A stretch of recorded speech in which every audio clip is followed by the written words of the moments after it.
The car behind me is the Rolls-Royce 200EX. That's a Rolls-Royce experimental name, but in fact this is essentially the Rolls-Royce 4, which is the smaller version of the Phantom. It's going to cost between $200,000 and $250,000 when it goes on sale, sometime late next year in the US. I think it's a fantastic looking vehicle. It's actually in lots of ways much more handsome than the bigger Phantom. It's essentially got a lot of carryover with the BMW 7 Series.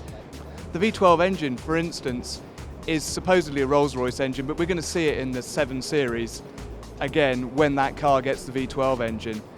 There's somewhere around 20 to 30% of the car is carryover from BMW, but obviously it looks very different. It's bigger overall than the 7 Series. It's somewhere between the 7 Series and the Phantom in length. I think it's a fantastic looking car. It's very, very elegant. Looks very much like a Rolls-Royce should. At the moment they haven't actually given it a name. There's a bunch of different names that are being considered. They won't be calling it the Silver Mist, which was one of the names that was considered for the Silver Shadow in 1968, and it means something very rude in German, so it was never used. The interior of this car is absolutely beautiful, typical mixture of wood and leather and wool, but in a very modern, bespoke way.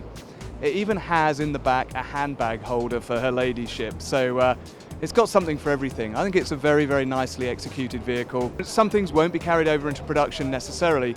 The hood surround in silver will be an optional accessory, but otherwise this is very, very similar to the way the car will look when it goes into production.